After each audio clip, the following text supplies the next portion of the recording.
10, verses 23 hanggang 31. Hebreyo chapter 10, verses 23 hanggang 31.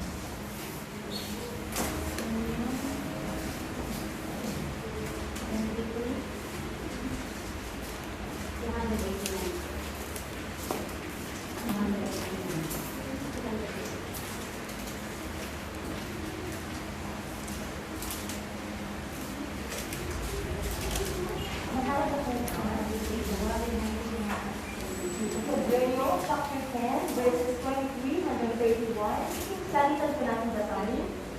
Magpakatatag tayo sa ating pag-asa at huwag na pag-alilangan sapagkat ang lahat na nasa sa atin. Tuwing natin ang dami ng bawat isa sa pamamahala sa kapwa at ang paggawa ng mabuti. Huwag natin kalimutaan ang pagdalo sa ating mga pag-isipon dahil na nakasanayan ng iba. Sa halip, palakasin natin ang loob ng isa't isa dahil na ngayong nakikita natin malapit na ang araw ng Panginoon. Matapos na nalaman at ang katotohanan at sa diligan natin ang kasalanan, wala na ng loob na ilalagay para sa pagkakawalaman ng mga kasalanan.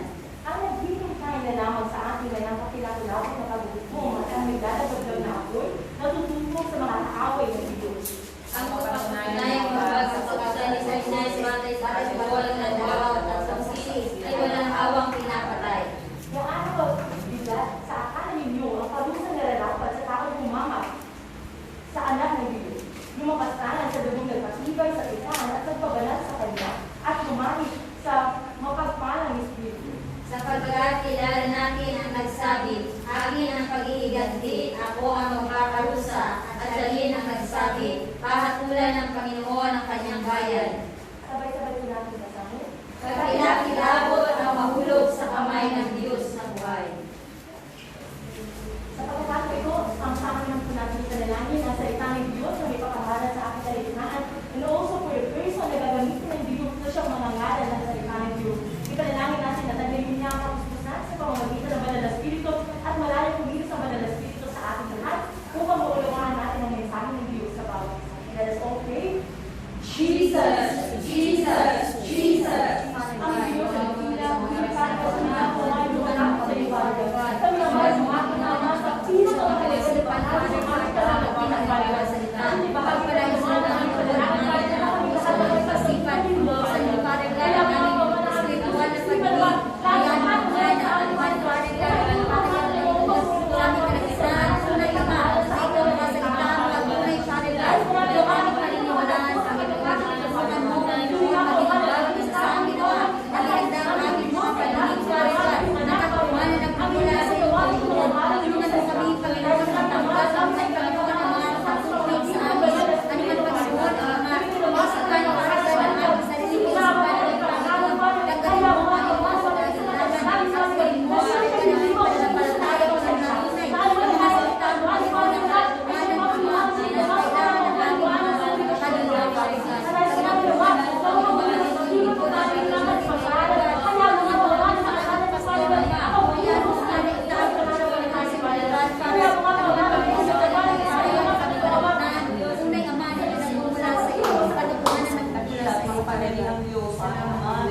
Salamat kami sa pinakamataas na oras na ito na kung saan ang mga salita mo po ay mapapahayag sa aming kalagahan. Sa oras na ito, gamitin mo ang iyong mapaglingkod. Bigyan mo ako ng sapat na kaalaman, karunungan at kapangyarihan na walang pagkukulang, tawang katotohanan at katotohanan lamang mahahayag.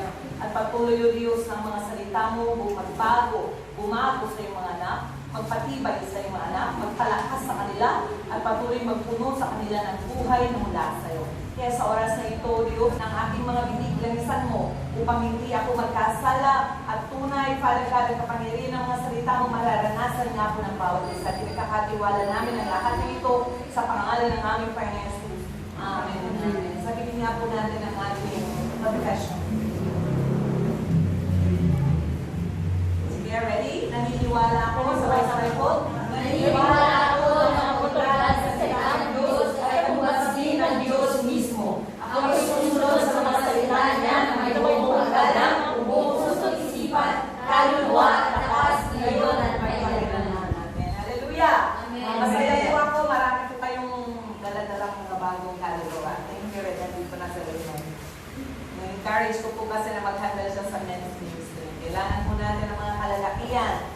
sila din po ay tatayo minsan dito sa harap.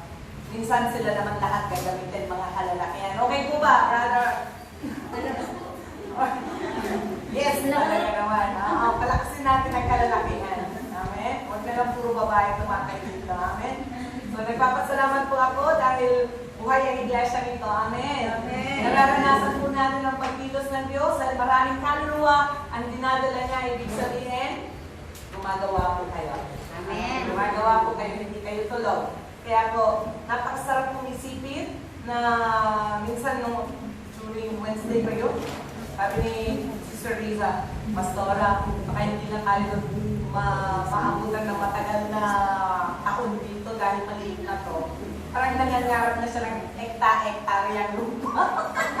Sabi niya, Pastora, hindi na tayo magkasya dito. Sabi niya, kasi niya, pag makita niyo lamang kung gaano po karami ang mga bata na napakasigati. Nakita niyo po yung mga kabataan sa hapon na napakasigati. Gusto na lang po namin silang pauwi ng i-push, pero gusto pa nilang mag-stay. Ano kayo po mahuli na tayo dito ng barangay? Nervous. At unang ikukulong walang ipahuli si Pastora. Sabi ko, paano nang gagawin natin dito? Pero salamat po dahil tunay po na ibibigyan niyo pa rin ang the best na consideration sa inyong pong mga pananampalataya dahil buhay po ang inyong kaluluwa, nagmamahal pa rin ng ibang kaluluwa, nagdadala kayo dito. Ano po? Nais ko pong bigyan ng pamagat ang ating pong mensahe sa araw na ito. Do not trample the Son of God under your foot. Sa Tagalog po, basahin nga natin. Huwag nilirakan ang anak ng Diyos sa ilalim ng iyong paa. Para mamaya po ulitin nga natin sa Ingles. Do not trample the Son of God under your foot. Amen. Intindihan po ba? Don't dare. Seryoso po ang buhay pananampalataya. Ang relasyon po natin sa ating Diyos ay napakaseryoso.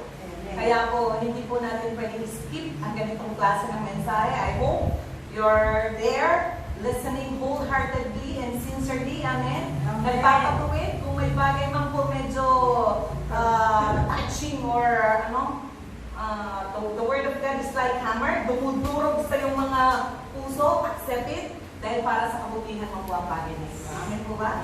Because God wants us na maging match sa Kanya, hindi mismatch. Amen? Kaya may mga bagay na every Bible study, every time na meron po tayong preaching, may talaga po ang salita ng Diyos ay aktibo, buhay, at talagang tumatagos po talaga. Kaya when you are reading the Bible also, mararamdaman nyo rin kung paano napakatalim ang salita ng Diyos, mas matalim pa sa kampila, sa kampila.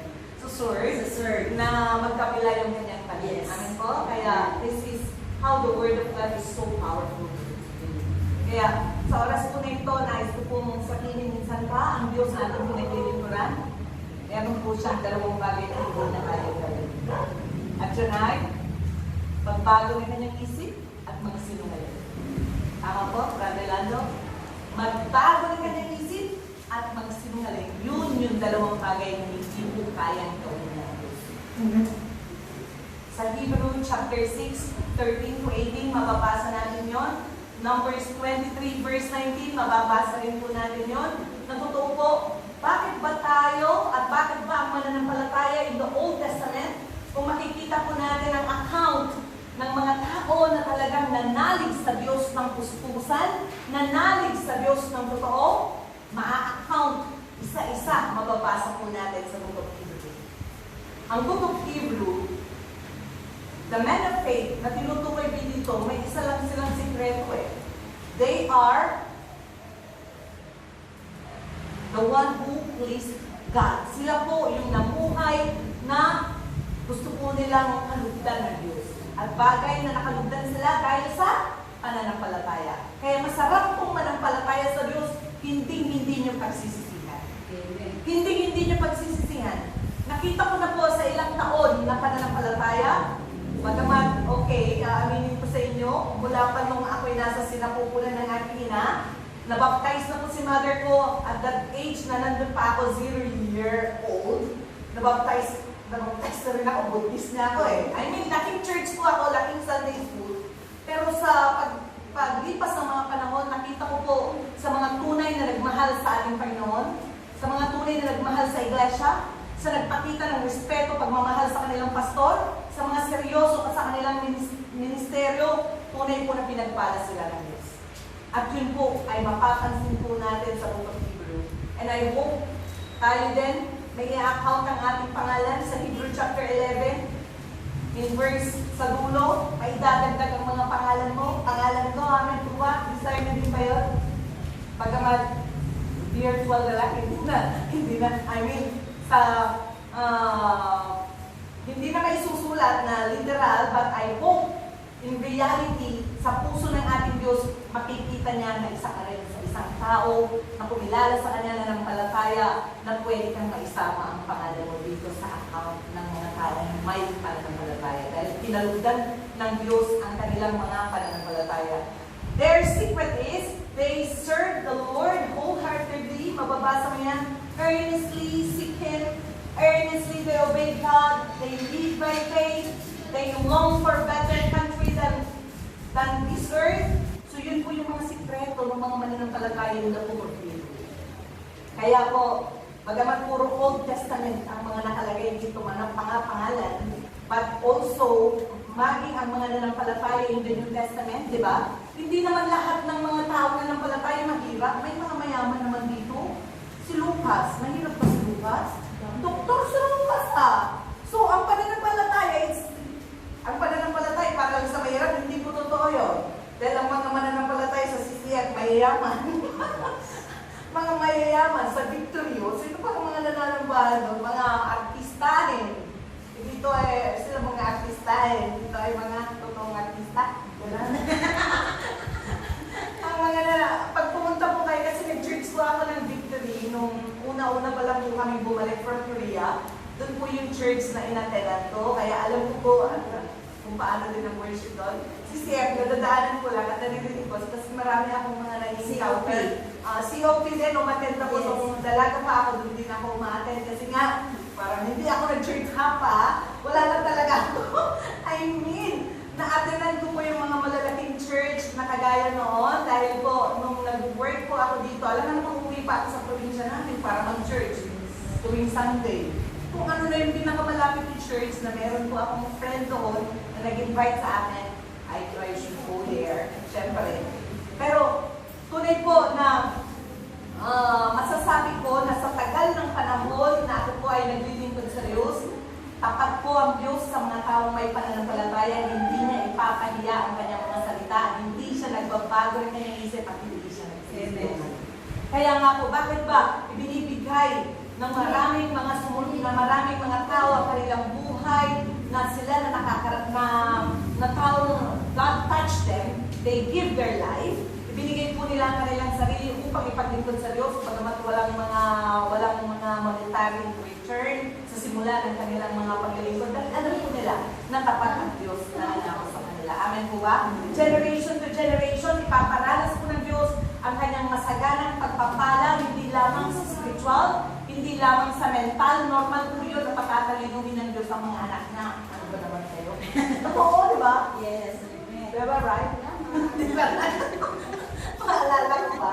Nung mga bago pa pagpasok sa Hipay Church, matatawa na lang ako kay Pastor Keiji kasi nga, may mga Amerikano, minsan na mga foreigner, mga happy pa yan dati. Yung pinagkwento ko sa mga youth pag may youth fellowship, na ganyan lang din sila noon yung mga mananampalataya. Hindi sila makapagsalita ng diretso English, hindi sila makapagbatid, makikinig na lang, tulala. Pero ngayon, kahit saan mo isabak, kahit ano pang klaseng foreigner, ang ipasabak mo sa kanila, Afrikano, Amerikano, kahit anong accent na meron, hindi na po sila natatakot dahil kaya na po nila. I mean, God is training us, disciplining us in the church. Alam ko po na yung training sa ating pong iglesia, sa training na meron po tayo, hindi po tayo mapapaya sa mga lugar o mga trabaho na kung saan tayo dadalhin. Dahil lilitaw po talaga, magiging ilaw kayo na malilitaw talaga na yung paggalaw ng Diyos sa buhay mo, makikita po nila yan. Kaibahan mo sa karamihan.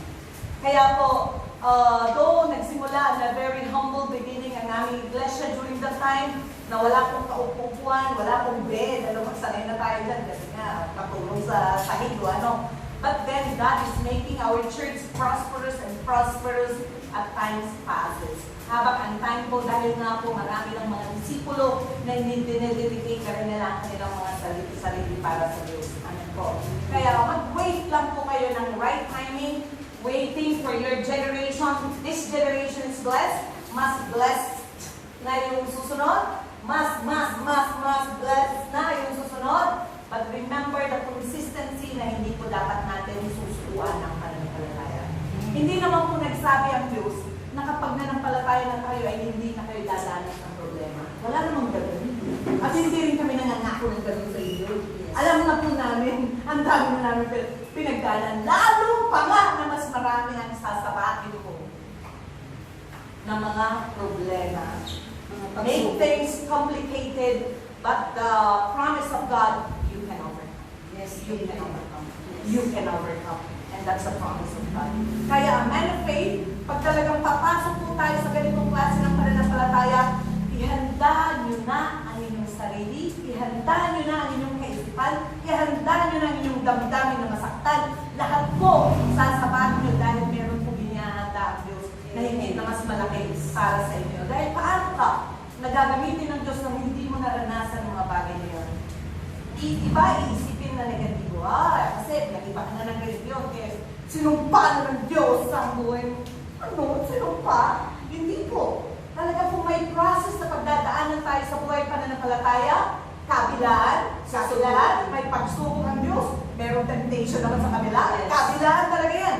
Kaya the more na harder ang life ng mga taong nananampalataya. Same thing. Sa mga tayo po, nung tayo po ay mga high school student or college, or may iba po na nagsimula sa elementary.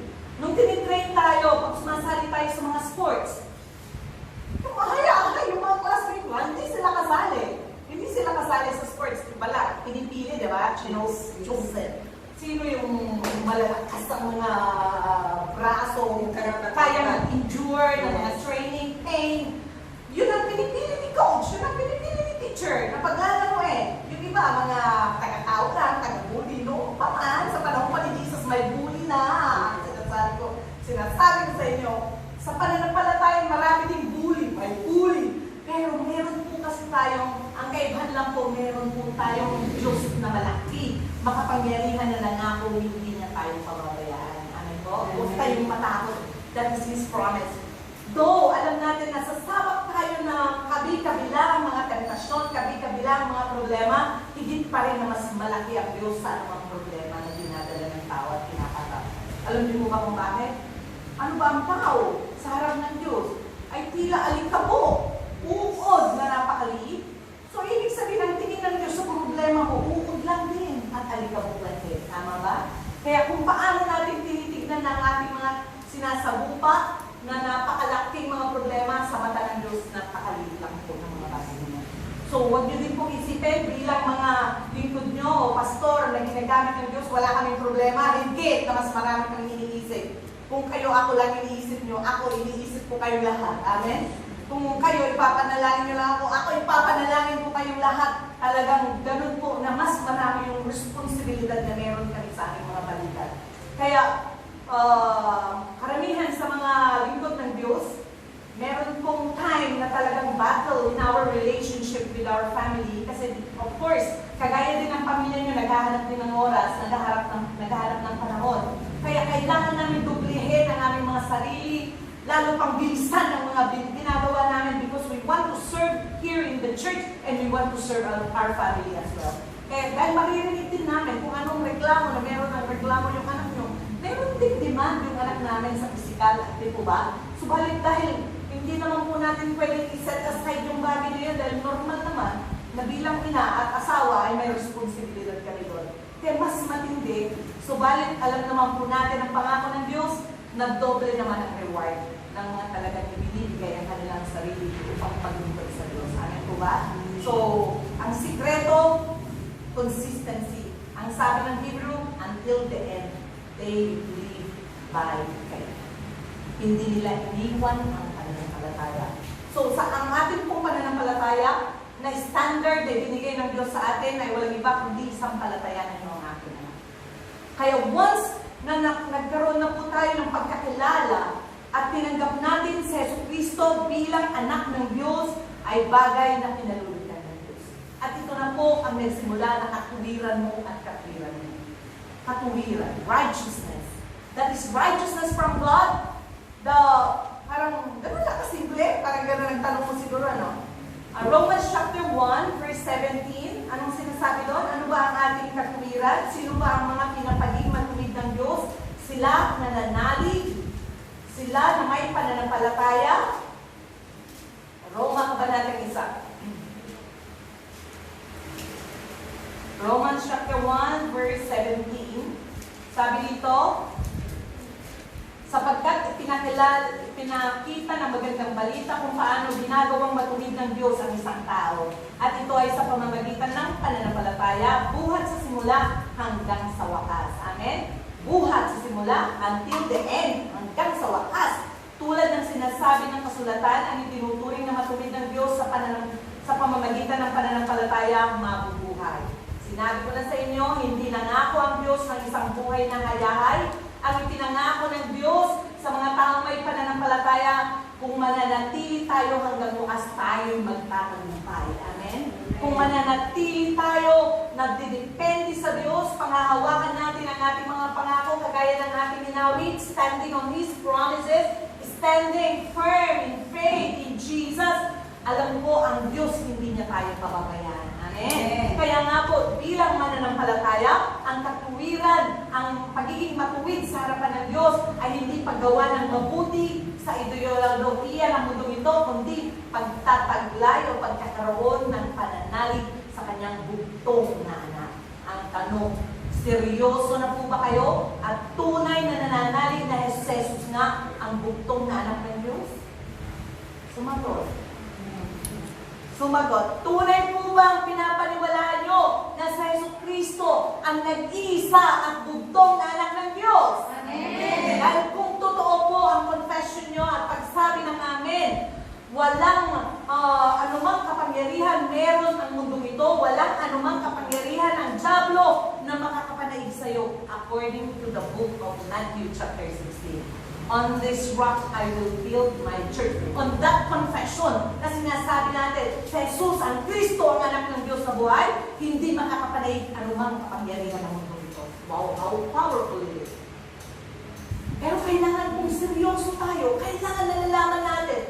Ganon ba ang criteria ng Diyos sa isang taong pinapaging matuwid niya? Yes! Ganon po. Subalit yung confession na yon is so much kailangan kong mapatunayan hanggang wakas. Kaya mo po ba na sa buhay mo bilang mananampalataya na anumang sitwasyon ng buhay mo, hindi mo i-deny. Hindi mo itatakwil ang pananampalataya mo yan hanggang sa uli ng iyong hininga. Then, dapat mong tanggapin anumang consequences na pwedeng gawin ng ibang tao nung naaway sa'yo. You must stand on that faith. Then ito lamang ang pananampalataya kung pinalulugdan ng Diyos. Amen po? Amen. Kaya always remember, in the time na meron po kayong mga pinagdadaanan, confess from the bottom of your heart, Jesus is the Christ, the Son of the living God. Tignan ko lang. Ay, ganun pa, dadagdag naman. Tignan ko lang. Jesus is the Christ, the Son of the living God. Tignan ko lang kung kaya niyo pa akong labanan. It's true. That confession is so powerful. Basahin nga natin, ma-remind ko tayo. Matthew chapter 16. Mark 16. Matthew. The confession of Peter.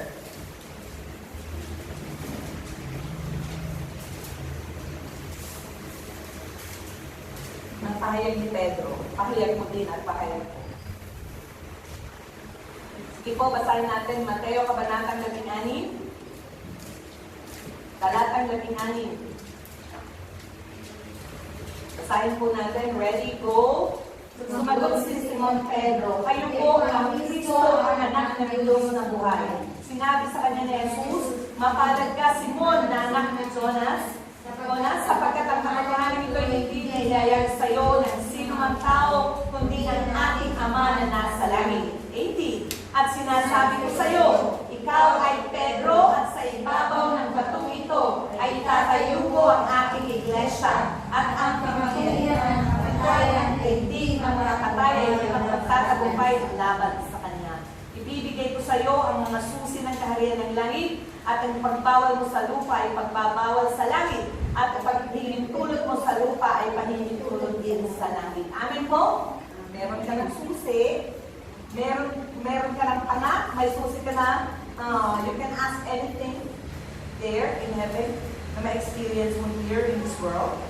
So, authority, power, salvation, ano ba mang pangako ng Diyos na ibinigay niya is yours. It's plain. When you have true faith that Jesus is the Christ, the Son of the living God, naglalakad ka, sige, isa naman kung anong negatibong isipin mo, kaysa naman yung Korean drama maisip mo, sabihin mo na lang, Jesus is the Christ, the Son of the living God. Jesus is the Christ, the Son of the living God. Jesus is the Christ, the Son of the living God. And this is the way kung paano rin po ako nag-evangelize ng mga tao ko na may karamdaman. First time pa lang maka-encounter ng faith life, yun po ang lagi kong pinaka-confess sa kanila. 10 times if possible, confessing this from the bottom of their hearts, at alam ko malaking pagbabago ang gagawin ng Diyos. At sino mang nagpukumpisal ng ganito mula sa kanilang kaibuturan ng kanilang puso, Jesus said, consider them as the church. Amen? Kabilang sa iglesia. At ang iglesia ito, hindi makakapadaig anumang kapangyarihan ng diablo, anumang kapangyarihan ng mundo, anumang kapangyarihan ng pandemya, hindi po makaka-apekto sa atin. Amen po ba? Hallelujah. Hallelujah. So, tunay po, according to 2 Corinthians chapter 13, verse 5, saliksinin nyo ang inyong mga sarili. Tignan nyo ang inyong mga sarili kung tunay nga ba kayo nasa pananampalataya. Tiyakin nyo kung si Kristo ba ay nasa sa inyo. Dahil kung wala si Kristo, kayo'y mga pinakabili. Ang kalagayan po natin kung wala kay Kristo, kayo po ay mga pinakabili. Kayo po ay pinamumuhian ng Diyos. Sa harapan ng Diyos, malaki man ang katawan mo, sa harapan niya kakaiba. Isa kang skeleton. Ano? Skeleton. Ikaw is kang zombie. Sino dito? Kalansay. Taas ang kamay na naglalaro dyan ng zombie. Sino dito naglalaro ng zombie? Sabi mo, pag naglalaro ka ng zombie, sana maalala mo itong salita ko ngayon. Ganito yung mensahe, Pastora, zombie ako dati. Kakay tayo sa harapan ng Diyos. Ang ibig sabihin, hindi ka makakonect sa Diyos. Hindi ka makapanalangin sa Diyos. Wala kang any spiritual activity na masustain ang spirit mo during that time. You are dead. Wala kang relasyon sa Kanya.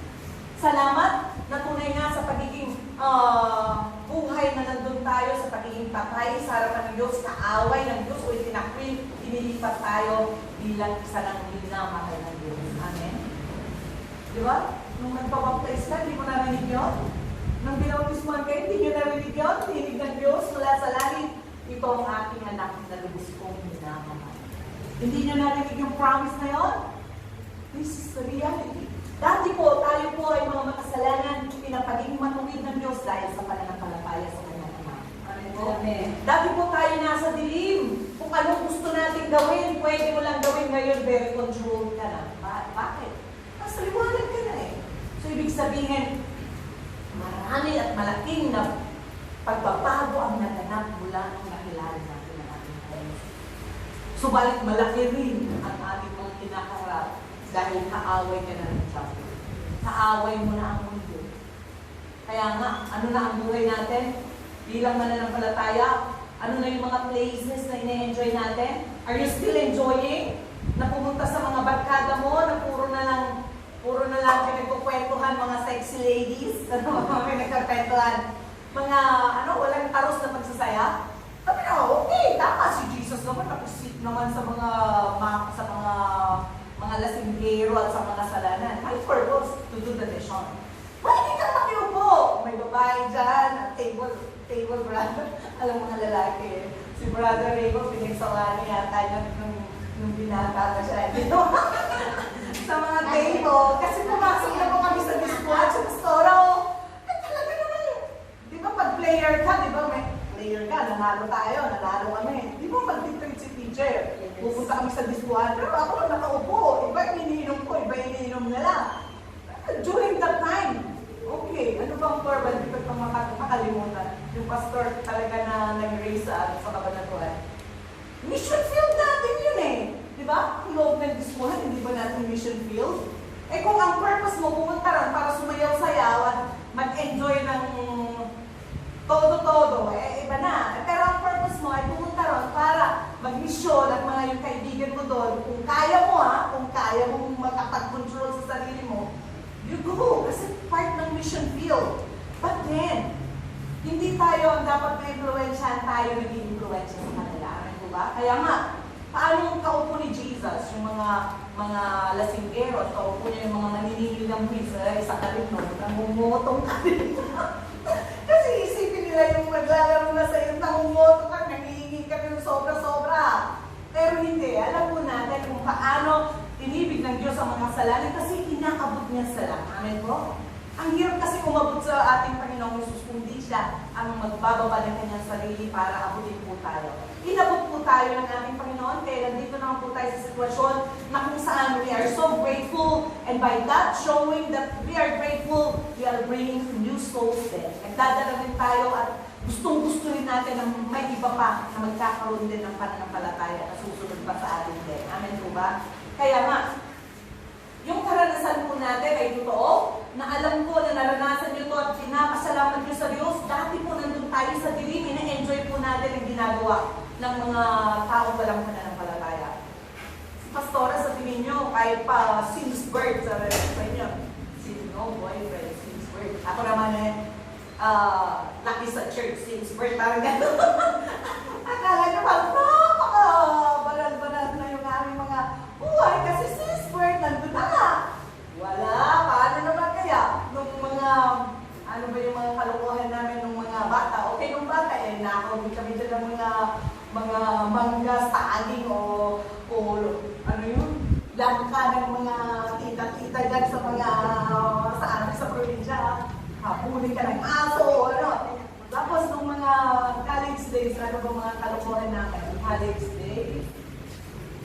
Pero matatandaan ko nung mga nagtrabaho na po ako, after po na matanggap namin ang aming mga sweldo, diretso kami sa gilid ng dagat. Ano ang gagawin namin? May mga bar kasi doon eh.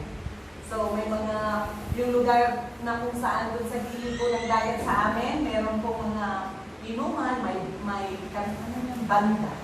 May banda na may kumakantang magandang babae doon at kami naman kumakain. Pero ako naman, medyo pasimple. Ang iniinom ko lang naman kali juice. Pero mayroon pa rin. So, naranasan ko po yung mga ganong klase ng mga buhay sa mundo. Subalit dati yun, mula nung maranasan ko na panahanan ng banal na spirito, bagay na hindi na po yun ang kinakukumalingan ng ating puso. Mas minahal ko na po na magbasa ng Bible, minahal ko na po na mag-evangelize, minahal ko na po na mag-pray kaysa yung mga bagay na yun na kinakukumalingan.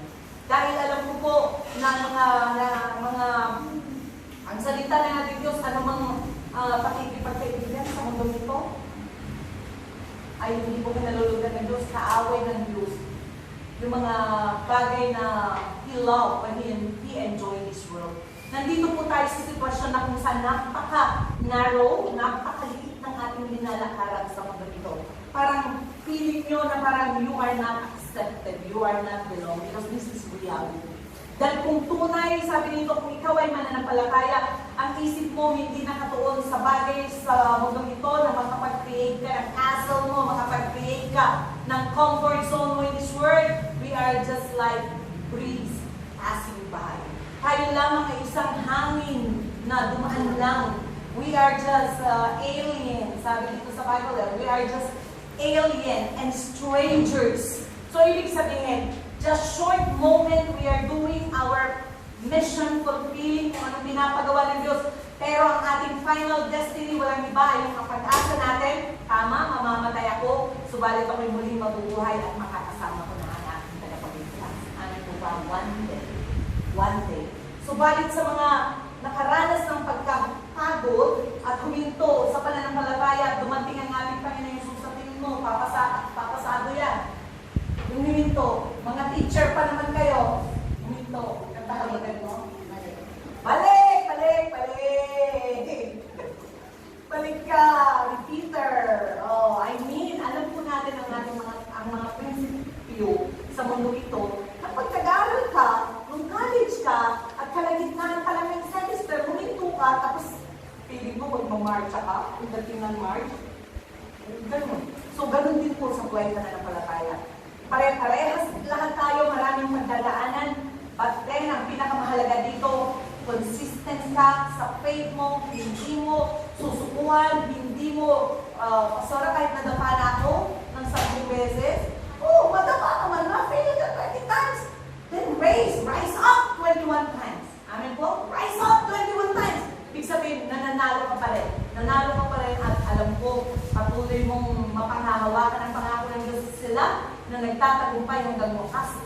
Sila po yung mga makakasama mo. Amen po. Kaya tayo po bilang mananampalataya na ngayon, hindi na po ang ating mga sarili ang sentro ng ating buhay, kundi walang iba ang ating Panginoon Yesus na ang sentro ng ating buhay. Amen po? Amen. So, sa mga tao na giving Jesus the highest regard. Basahin niyo po, do not trample the Son of God under your foot. Ano bang ibig sabihin ng salitang under, trample? Sa Tagalog, huwag mong yuyurakan. Yuyurakan under your foot to the lowest level, to the lowest state na i-regard mo si Jesus, i-consider mo na last priority in your life, bagay po na hindi kinarulitan ng Diyos. Tatlo, ang bagay na ito na hindi na tayo mapapatawag ng Diyos. When you deny, sabi na, when you deny the Son of God, if you deny Jesus, sabi niya dito, anong mangyayari sa'yo? Matapos kang manalig, matapos mong malaskap ang mga bagay na mabubuti mula sa Diyos, matapos mong maranasan ang dugo niya nagpabanal sa'yo, matapos mong maranasan ang banal na spirito ng grace, ng kagandahang loob ng Diyos, at babalik ka muli sa dati mong pinanggalingan. Hindi mo na pwedeng balikan na i-crucify pa si Jesus at the second time. Hindi na pwede. Kaya, this word, this warning in the Bible is very sensitive. Napaka-mahalaga na kailangan mo natin i-consider yung salitang ito that we must not betray the Lord Jesus. Pastora, bakit sa Bible ang dami namang nag-betray doon? Nag-betray. Si Judas nag-betray. Si Pedro nag-betray. Maraming tao nag-betray. Marami din namang mga tao ngayon sila Pablo din naman, mga naglilingkod sa Diyos. But hindi naman nila binibetray nananalig sila sa Diyos, but they trampled Jesus. Wala pa sila sa tamang pananampalataya during the time. Hindi na pa naman po nila nag-receive ang Holy Spirit that time. That they are speaking blasphemous word against the Son of God. Kasi wala pa silang pananampalataya, wala pang pake ang Diyos sa kanila. Pero ang pinag-uusapan po dito sa verse na ito, matapos na ikaw ay manalig, maranasan mo ang pagpapatawad ng Diyos, maranasan mong malinisan, mabihisan ng Diyos, matapos mong maranasan ang kapangyarihan ng Diyos, ang mga mabubuting bagay na pinaranas sa iyo after you have that faith na naranasan mo ng parahalan ng banal na Espiritu. Of course, there's no more second chance. Sabi ng Biblia, hindi na pwedeng ma-crucify pa si Jesus for the second time at mailagay siya sa public disgrace. Ipahiya mong muli ang ating Panginoon Jesus ay hindi na bagay na pagiging tulutan Diyos. Kaya meron po tayong mga bagay na nagagawa na kasalanan o masamang bagay na hindi humahantong sa kamatayan. Tama? According to the book of James. Pero may mga kasalanan po na humahantong sa kamatayan at yun na nga ang pinag-uusapan nito. Pwede ka siguro syempre nandito ka sa mundo ito, that you can do something, masaktan mo ang damdamin ng iba, hindi mo magawa yung duty mo sa bahay, makapag-speak ka, hindi ka nakapag-review, makakopya ka o maka-cheat ka. Siguro, pupunta ka sa office mo, makapag-uwi ka ng mga some materials in your company. makapag-dekwat ka ng ano, mga bagay na pwede natin hihingi ng tawad, pero may kasalanan kasi na seryoso sa Biblia at ito na nga po yung ating pinag-uusapan ngayon. After you have that experience in faith life and then i-deny mo si Jesus, kahit paano gawin mo, kahit drum na siguro na balde ng tubig, na luha, na-amaze kayo sa mga Korean, balik na naman tayo. Bakit kayo, Pastor? Kayo pa nagtatuta. Pag lumuha yung mga Koreano, tago lumabas yung luha eh. Siyempre, pinag-aralan nila, lubos-lubos ng mga ganon. Ang seryoso, pero lumuluha na dito. Pero hindi, no? So, kahit pa anong luha, anong gawin mo na paglapit sa Diyos after you did that thing na you denied Jesus or you betrayed Jesus and the Holy Spirit and the blood of Jesus, ang hirap. Hebrews chapter 6. Another verse na magpapatunay doon. Hebrews chapter 6. Kaya nga, pag pumasok po tayo sa pananampalataya, seryoso ang ating buhay na pinasok at bagay na kailangan po natin maging matiisin, maging matatag, kailangan po natin lumaban, gawin ang lahat ng ating makakaya, make every effort. Kaya nga, dito sa Hebrews chapter 6, sinong nakahanap na? Verse 5, 4 hanggang 6. Pakibasa nga po. Sabay-sabay. Hebrews 6, 4 to 6. Sapagkat paano pang panumbalikin o pagsisisi ang mga paligid sa kanilang pananampalataya, dahil nananawagan na sila at nasab ng mga langit na kaloob at naging kabilang sa mga lugar ng Espiritu Santo. Nakadasap na rin sila ng kamutihan ng salita ng Diyos at nakalaman ang kapangyarihan ng Diyos na lubusang mahayag sa pananampalataya din. Kapag sila'y pagpaglikod pagkatapos malasap ang lahat ng ito, hindi na sila maaaring manumbalikin o magsisisi sapagkat ang muli nilang ipanaham sa krus at inilalantas sa kalahiyan ng anak ng Diyos. Kayo ng musda. Sinabi na ng Biblia. Ito na, pangalawa. Na evidence. Imposible na. Pastor, kung gusto talagang, parang tanong ng teacher Pedro kung talagang gusto pang magsisi nga, after everything na nangyari, kaya yung may nangingi sa inyo ng counseling, ano nang mangyayari, ano sabi nyo? Check nyo. May faith ba siya dati na o wala talagang faith? Itong isa, may pagkakataon kasi wala pa nga siyang faith eh. Pero itong naranasan mo na, na-receive mo ng Holy Spirit, naranasan mo na heavenly gifts, ibig sabihin na-receive mo ng Holy Spirit, and you deny Jesus, betrayed Jesus, no more second persecution. Amen. Impossible. Kaya ngayon po na nandito na tayo sa buhay pananampalataya, panghawakan po natin mabuti. Sabi ng verse 23, hold unswervingly. Narinig niyo ba salitang swerving sa mga drivers? Ano ang swerving, Mr. Drivers? Pag nag-swerve, sa Tagalog, nag-change ka ng lane. Meron na tayong lane na sinusundan namin. Sabi ng Bible verse 23, ano yung pakiusap ni Pablo sa atin? When we are in faith, kailangan na natin hold unswervingly to the hope you have. Kailangan na po natin panghawakang mabuti, consistently, dire-diretsuhin mo na. Huwag mo nang kailangan tumampisaw ka pa doon sa kabilang lane. Sige nga, isipin nyo nga, papunta ka ng northbound. Gagawin na nag-southbound. Northbound, isipin mo lang, yung sasakyan mo, lumilipat, dito sa kabila. Anong ma-expect mo? Banggalan? Banggalan. Mabilis dun sa expressway. Dito pa sa north lane, papunta naman sa south, pa ganyan tapos lumipat ka dito sa kabila. Hindi ka lang mabangga, madurog-durog, kung ano ang nangyayari. So meaning, when you started faith life, ang sikreto lang ng mga men of faith in the book of Hebrews chapter 11, consistently, they remain faithful to the end. Hindi po nila, makaranas ka ng, ano ba yung nararanasan nyo along the way? Ma-flat ka, pwedeng maubusan ka ng gasolina doon, o ano pang mangyari sa'yo, huwag ka lang lilipat sa kabilang lane at napaka-dangerous yung state na yun. Amen po ba? Tama po? Amen po? Naririnig po ba kayo? Kaya pag sinabi, unswervingly, hindi sumusuko. Ang pananampalataya, hindi sinusukuan. Dapat sila sumuko sa'yo. Amen? Sinong susuko? Si Diablo susuko sa'yo. Ang asal yun eh. Kaya huwag din sabihin na, ayun, isa siguro magandang gawing thesis writing. Kasi ang bullying hindi talaga mawawala. Hindi mawawala mga bullying sa school. Noong pa panahon ni Jesus, may bullying eh. So ano na lang, ang encouragement na pwedeng gawin ng teacher sa mga estudyante nila. So the same process. Sa faith din natin, maraming bully.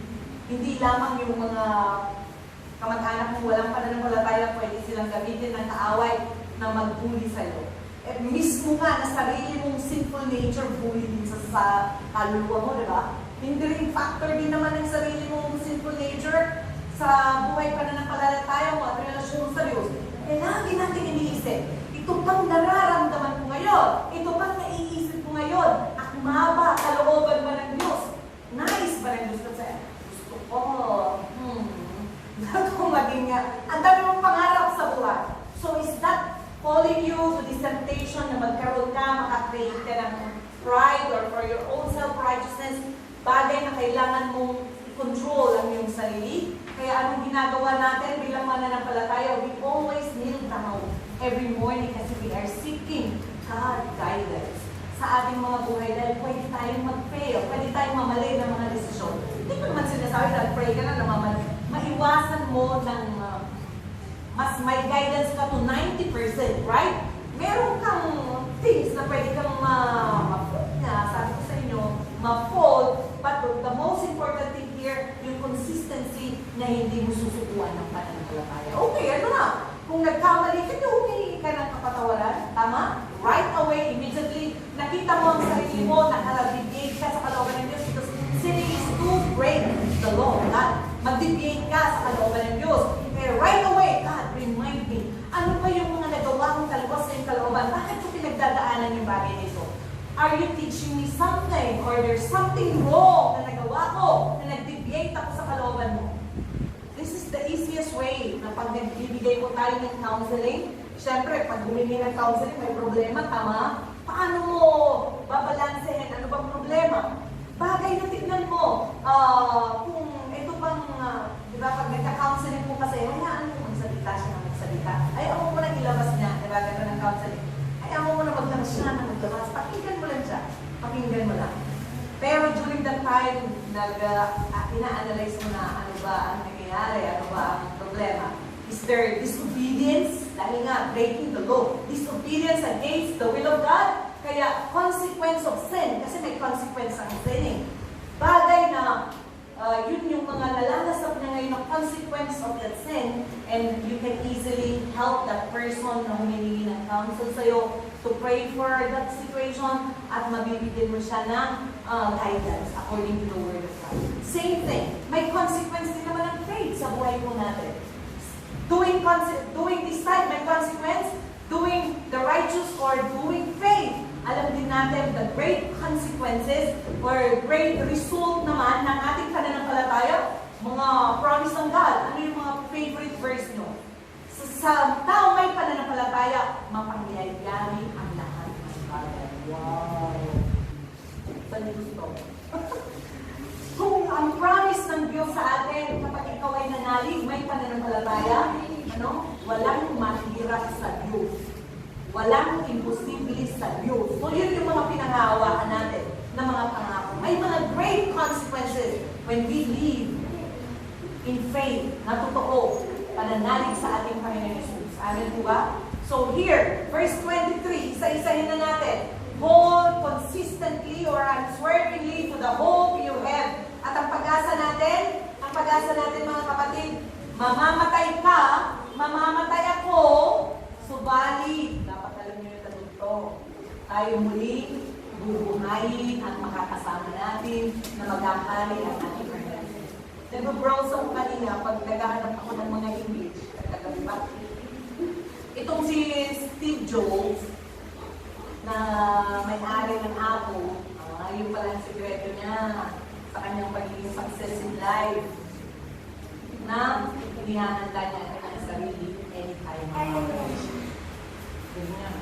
Tayo din, bilang mga Kristyano, tama na isang bilang may pananampalataya, pinaghahandaan din natin ang ating kamatayan. Namin po, subalit, hindi lang kamatayan, kundi meron tayong pag-asa na muli tayong bubuhayin. Amen. Pagdating na natin ng Jesus. That is our hope. Sa mga unbeliever, they are also preparing for their death. Kaya nga, magpapagawa sila ng magagandang YouTube. Bibili na sila. Bumili na sa luyo. Sa mga bata, ako parang mas gusto ko dito. Dito na tayo bumili, magkakatabi tayo. Ayun, no? Kasi mahal, alam niyo po ba kung magkano ang bayad sa Heritage Park sa Taguig? Sa libingan ng mga bayani. Alam niyo po ba yung isang ganon? Ganon lang yata pahawan eh. 250,000. Ang naman! Ang mahal talaga. Parang, sabi ko parang hindi kaya dun. Doon na lang sa Loyola dito, sa may Highway 2000. Medyo mataas din po dyan. Mataas din. Pero hindi naman siguro. Kita mo, mayayaman, pinag-aandaan. Mga sarilo, pinag-aandaan yun. Namatay yung nanay ng Chris namin dyan sa Loyola. Diyan na siya binulo, pero napakamahal na kasi. Ang mahal din pala. Goro lang yun. Kasi nag-shootingan na yan. Ayaw nila. So, another thing na kailangan po natin gawin, sabi na dito, let us not give up meeting together. This word na not giving up, sa verse 25, dadating ang panahon na hindi na nila papayagan ang mga gathering. Kaya nga, nagsalita na ang Biblia, sinabi, do not give up. So meaning, dadating ang time na you will be hindered to gather together dahil maraming nangyayari when we gather together. We pray together as one church. Of course, pag nag-pray ang Jerusalem Church, ano nangyayari? Ang mga prison bar na o-open, may nangyayari pag nagkakasama-sama tayo. The devil is very tok-tok napakatalino. Sobrang talino. Then, why? The devil is inspiring these people na pinagbabawalan na ang mga gathering because of this thing na katotohanan na during the time when we gather together, worshiping, praying together, and fellowship, very powerful ang church. Very powerful ang church. Kaya do not give up. Yun naman ang sabi. Do not give up. Kaya ang uso ngayon, small churches. Mahirap kasi, medyo obvious sila sa malalaking church. Kaya sarap na lang nating church. Hindi pa tayo super proud makita sila na 1,000 or gano'n. But dadating din siguro ang time na talagang may mga sundalo na pwedeng humaras sa'yo, hindi ka talaga pwedeng pupunta para magsamba. But the Bible said, do not give up. Kami po, nung mga bata-bata pa itong mga young professional natin, nag-watch, ano yung pinanood natin mo? Yung sa Chinese movie na very persecuted kasi yung Christianity sa Chinese. Pinanood natin yung nag-worship sila, but voiceless. Tama? They are worshiping, singing hymns. Amazing grace. Kakantahin mo na walang boses na lumalabas. Ngayon, pag kumakanta tayo, walang luha na lumalabas sa mga mata nyo. Siguro during that time, dahil pinagbabawal na, isa palang letra siguro ng Amazing Grace na voiceless, lumuluha ka na ng todo-todo. Dahil alam mo na luha ka na ng palataya. Pasikip ng pasikip ang daan na tinatahak natin. Subalit, kailangan natin sundin na sinasabi ng Biblia na let us not give up. Kaya anong progress ngayon na pwede mangyari na we are planning? Of course, nagpa-plan po kami ng mabuti para sa ating lahat. Hindi ko naman sinasabi na this year na dadating na ang ating Panginoon Jesus. Ihanda po natin ang ating sarili anytime, any day, mamamatay tayo, dadating ang ating Panginoon Jesus. Pero we have to plan na dadating siya na mga 20 years pa. Plano ng mga gagawin. Amen? Hindi naman natutos ko kasi dadating naman na siya bukas, dadating na siya next year. Hindi ka na nagplano, hindi naman tama. Amen po? Parang magnanakaw. Hindi naman natin alam kaya dadating na magnanakaw. Pagdating ng Panginoon Jesus, kagaya ng pagdating ng magnanakaw, ihanda mo lang ang sarili mo anytime.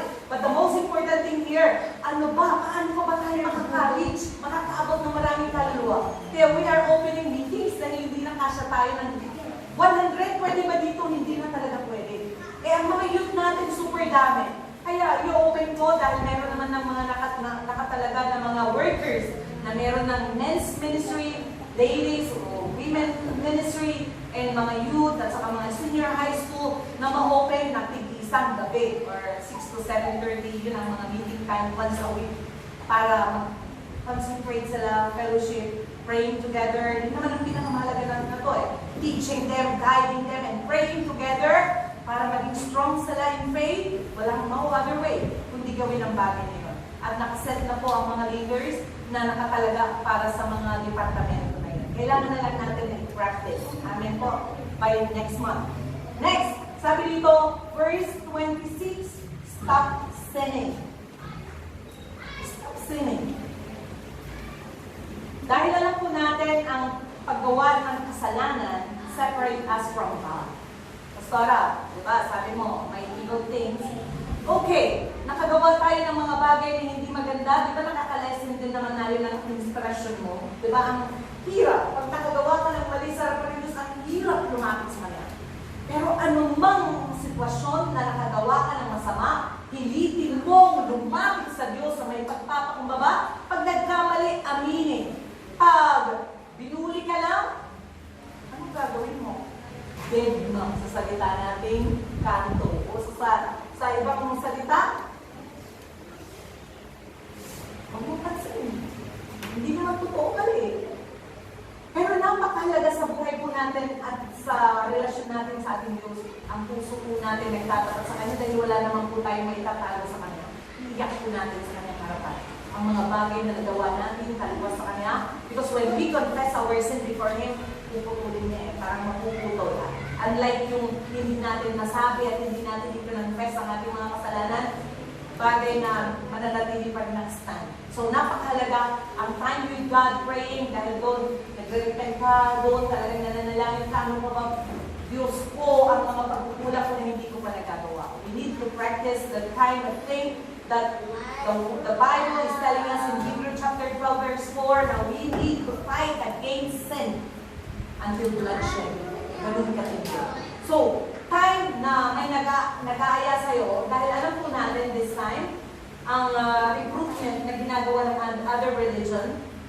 So, meron tayong under government na tinatawag. Okay, yung mga grupo or ng mga under government din. Ano yung pinag-usapan natin? Mga mafia. Diba? Illuminati o mafia. Mga kasalin na ng Freemason. So, bagay na sa Korea, takot na ma-expose sila. Pero dito sa Pilipinas, nung nagpunta kami sa Cagayan de Oro, hindi sila takot. Kasi they are powerful here in the Philippines. Diba? Makikita mo, the great master. Pero ano ba mga sikreto na meron sila? Ano ba yung big G nila? Hindi natin ano who is the God of the universe o the real God of heaven and earth. Because they are also saying something. Napakahalaga po sa buhay po natin bilang mananampalataya na we can fight our faith na pwedeng mag-shed ka ng blood dahil nga hindi na welcome in the future. Kaya mo pa rin ba na manatili hanggang wakas na hindi mo i-deny si Jesus, na hindi mo i-deny ang pananampalataya mo? Kaya we need to pray a lot na ma-endure natin. Whatever pain or suffering may paranas sa atin, mananatili tayo sa pananampalataya nito dahil ito po ang may reward. Nag-aantay ng pangako ng Diyos na buhay na walang hanggan sa langit. So let's fight this by shedding blood. Sabi dito ng Hebrews 12:4. Verse 32, anong sabi? Stand in your ground. Stand in your ground. May sinasabi ang Bible about sa dalawang klase ng ground. Ground na solid or ground na sandy. Ano yung sandy? Ano ba ang solid ground na pwede natin panghawakan according to this verse na sinabi dito in verse 6. Sumobra na yata ako 32 naman na verse 32. The solid ground na meron po tayo ay walang iba kundi ang manalig sa salita ng ating Panginoon. What is believing in Jesus or believing in the Son of God is to believe in His Word na hindi ang salita niya ay katotohanan, na ang salita niya ay mula sa Ama, na ang salita niya ay nakapagpapalaya, na ang salita niya ay ating sanggala. So bagay na mag-stand tayo with these promises of God, according to this text na meron po tayo, there's no way for us na makapag-tagumpay sa buhay pananampalataya. Amen po, may papakita natin na giving the highest regard, dahil sabi nito, do not trample the Son of God. When we disregard the word of Jesus, you are also trampling Jesus. Tinatapakan mo under your feet o binibigay mo yung lowest level kapag ang salita niya ay hindi mo pinapanalo o pinapanghawakan. So bilang mananampalataya, we must not trample the words of Jesus. Amen? We must give it the highest consideration sa buhay po natin. Ini-insist po natin sa anumang prinsipyo sa mundo ito, nagtatalo, prinsipyo ng asawa mo, prinsipyo ng gobyerno mo, prinsipyo ng ating Panginoon. Kung sabi ng ating gobyerno, do not meet together. May short, different way, mean na pwede po tayong mag-gather na hindi po bagay na yung utos ng ating Panginoon. Kaya anong ginawa natin? Pinapayagan naman yung 5. Pwede kang mag-gather.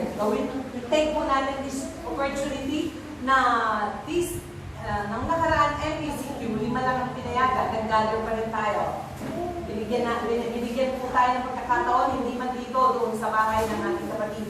So, bagay na hindi natin pwedeng sabihin, hindi na ako pupunta doon sa church dahil papamulit na ko nito. Grace naman po ng Diyos, tuwing nagpa-pass by po ako, very considerate pa naman ng mga sundalo ngayon na pupunta po ako sa Taytay. Doon po kasi ang ating destino. Yun lang ang reason ko. Doon po ang ating destino. Papayagan naman nila akong makapasok. Bagay na pag may bills ka naman, tutulungan ka naman yung Diyos at bagay na mabuti ang plano mo. Then here, anong ground? Ano ba yung ground natin na pinakamatatag na rock? Pinakamatatag na bato na ating masanggalan? Walang iba kundi ang salita ng ating Panginoon. Amen po? Kaya patuloy na sa amin po mga miyembro ng iglesia nito, why we want to train you? Bakit this next month, kailangan po namin mag-concentrate na alagaan ang mga mananampalataya dito because there's no other way. Hindi po namin kayo kayang bigyan ng 10,000 linggo-linggo para lang magsimba at para lang mapanatili ang pananampalataya nyo.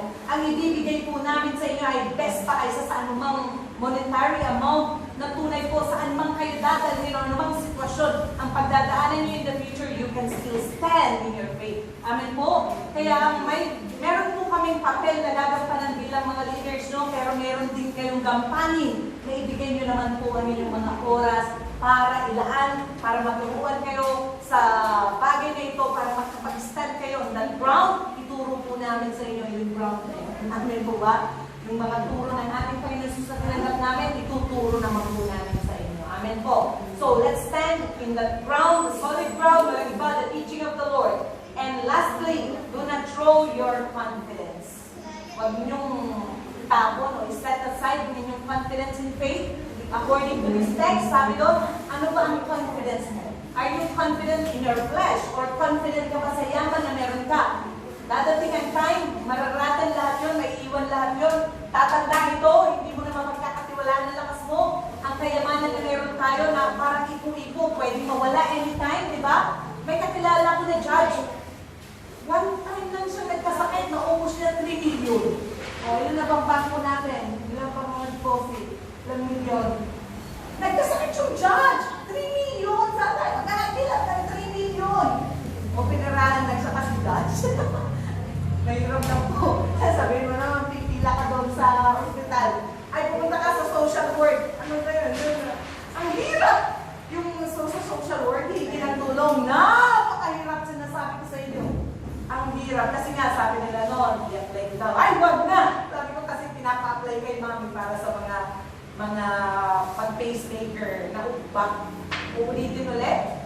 Tatahiin ulit. Isa surgery ulit. At magpupuntahan ng 2 million, 1.6 million to 2 million, yung mas malaki daw na pacemaker. Pumila daw ako sa social work, kung ano bang gagawin na pagpila sa mga senador. Mag-pray na lang ako dito, at saka ano pa mami, gagawin natin, enjoy na lang natin mami, kain mo na lang kaya lahat, gano'n na lang ang usapan namin mami. Tapos kung sinabi ko kay Dali, ay, uwi na kayo, araw-araw, 1,800 dito, magpagaling ka na. Kaya nung bumalik ko si mami, nung medyo tumaas na po yung ko dahil kaya naman na. Pero doon lang sa pagdating sa bahay, nawala na naman siya ng ganang kumain. So, ganang kumain. Kailangan ganang kumain sa salita ng Diyos. Para lumakas. Ganang kumain. Do not throw your confidence in faith. Hindi po natin pwedeng pagkatiwalaan to, tatanda ko tumanggiin na. Hindi rin natin pwedeng panghawakan ang ating kayamanan dahil magkasakit lang ang pamilya mo na napakaseryoso. Ubos ang 1 milyon. Ubos ang 2 milyon. Anytime. Pero pag mananatili po tayo ng ating confidence, kumpiyansa, yun lang Tagalog ng confidence. Confidence o tiwala ay ilalagak lang natin sa pananampalataya sa ating Panginoon Jesus. Tunay po na tayo po ay makakapanatili. May papakita po natin na hindi po natin nayuyurakan at natatapakan ng anak ng Diyos. Amen? Pananampalataya sa kanila. So these are the secrets na pwede po natin gawin para hindi po natin matapakan ang anak ng Diyos. Kailangan po, babalikan ko lamang po, let us be consistent in our faith. Let us not give up meeting together. Dahil ang church at ang Panginoon Jesus hindi natin mapag-iwalay. Pag nandun ang pagmamalasakit natin sa iglesia, sa gawain, sa mga mananampalataya sa iglesia nito, bagay na hindi natin nayuyurakan. Papakita rin natin ang respeto, pagsunod sa ating pastor, bagay na nakakatulong po sa amin na hindi po kami mapapagabag ng todo-todo, mas mapapadali ang trabaho natin dahil tutulungan niyo po ako. Dahil kayo po kung ako si Moses to, si Aaron, kayo yung tumulong, nag-aanak ng kayo, tulong-tulong tayo doon sa bagay na yun. Amen po ba? And bagay na pag nakakasama at bagay na hindi pinalulugdan ng Diyos, we fight against it. Ayaw na rin natin. Stop sinning. Bagay na ayaw nataprangkol po at napapahiya, nadadala sa public disgrace ang ating Panginoon, natatapakan natin siya when we doing sinning against Him. Amen po? And do not throw your confidence in faith dahil nothing na nakakapag-attract sa atensyon ng ating Panginoon at ng Diyos, kundi magtaglay tayo ng pananampalataya mula sa simula hanggang sa wakas. Amen? Sa salitang Bisaya, pananampalataya, pagtuo, tinuod na pagtuo. Tama? Tinuod na pagtuo. Sabi nyo nga, tinuod na pagtuo. Ang hirap naman yan tayo.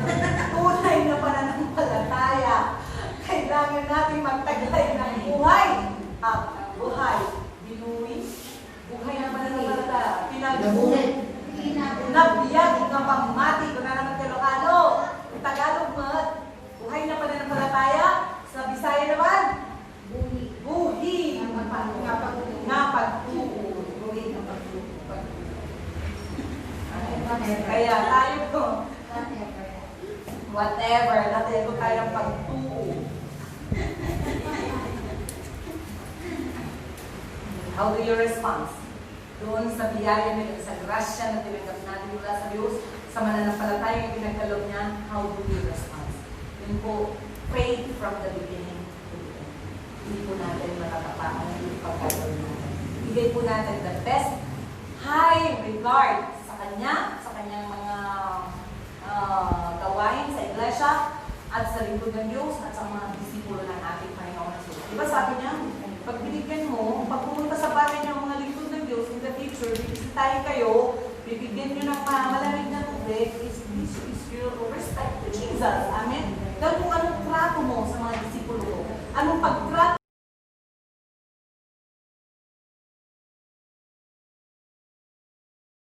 mo sa mga alagad ko, pagtrato mo na rin sa akin. So, ganun po. Alam nga naman lahat tayo, akyat sa langit, punta natin si Jesus doon, dala natin ng water, dadala natin through spaceship. Hindi nga. Binigay na niya ang iglesia nito. Anong ginawa mo sa kapatid na ito? Anong ginawa mo? Sa tingin mo, aawayin mo pa ba? Kung tinitreat mo na gano'n, na nataprangkol din pala ang anak ng Diyos when you disregard ang kanyang iglesia. When you disregard yung kapatid natin. I mean, pag minahal natin ang Panginoon Jesus, mamahalin natin ang iglesia, mamahalin natin ang mga kapwa natin mananampalataya, ipapanalangin siyempre, mamahalin natin ang salita niya, ano pa? Maglalaan din tayo ng oras para ipanalangin ang ating mga kapatid. Amin po? So, bagay na napakahalaga. Tayo po'y manalangin. Kanalangin po natin ang bagay na ito. Tulungan mo po ako, O Diyos, na hindi ko matrangko, hindi ko mayurakan ang anak ng Diyos. Mayurakan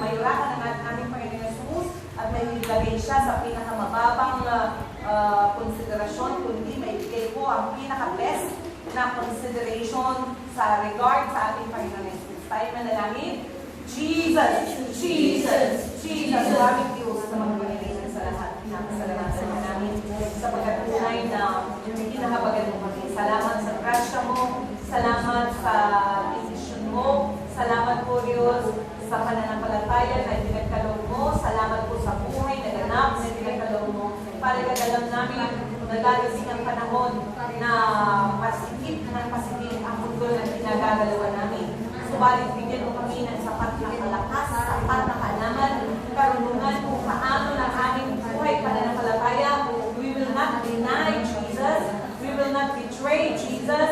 And we will not betray the Holy Spirit. We will not disregard the blood of Jesus. Kundi every day, every moment sa buhay po namin, aalalahanin namin sa Jesus ang Kristo, ang anak ng Diyos sa buhay. Lagi namin pangahawakan, lagi namin babanggitin ang makapangyarihan tugon ng aming Panginoon Jesus upang tumunod, luminis sa amin. At kami po bilang mananampalataya, tanggalin namin o Diyos ang banal na spirito ng kagandahang loob na patuloy po namin maranasan sa bawat araw. Father God, help us not to put under our feet. Father God, ang aming Panginoon Jesus, kundi ilagay siya sa pinakamataas na prioridad. Ilagay siya, Father God, sa pinakamataas na konsiderasyon. Father God, ang aming Panginoon Jesus to be the center of our church, to be the center of our family, to be the center in my workplace, to be the center, Father God, ng anumang plano na meron ako. Father God, tulungan mo ako ng malayo sa bagay na ito, the warning of the Bible in Hebrew, that do not trample the Son of God. Thank you, Father, for making us realize this thing today. Father God, in Jesus' name, gawin mo kami, O Diyos, na manatili, makapanatili, na hindi po namin ikigaba ang aming pananampalataya, na hindi po namin susukuan sa anumang mga sitwasyon o pagkakataon na mangyari, anuman, Father God, nakaganapan, Father God, tulungan mo kami na hindi namin susuko ang pananampalataya nito sapagkat may pangako ka. Sila, O Diyos, na nanatili hanggang wakas, simula hanggang sa wakas ng kanilang buhay, tunay na kinalulugan mo. And we want, Father God, listening na ang aming pong mga buhay ay maisama din sa listing ng mga mananampalataya in the book of Hebrews chapter 11 na mga anak mo na kinalulugan mo, na mga anak mo na pinagpapala mo, na mga anak mo na kinararangal mo. Para tulungan mo kami na mamuhay ayon sa iyong kalooban at ito nga po mamuhay sa pananampalataya ngayon at magpakailanman. Salamat po aming Diyos. Ito ang aming panalangin, depending in the most powerful and authoritative name, Jesus. Amen. Amen.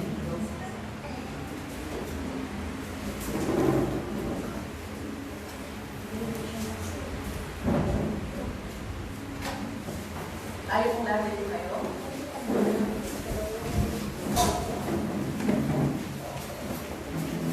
Ang kagandahan loob ng ating Panginoon Jesus, ang pag-ibig ng Diyos sa di nagmamali noon, ngayon at magpakailanman. At ang pakikisa at pangunguna ng Banal na Espiritu, maranasan ng lahat ng tunay na sinasaisip, ang bagay na ito,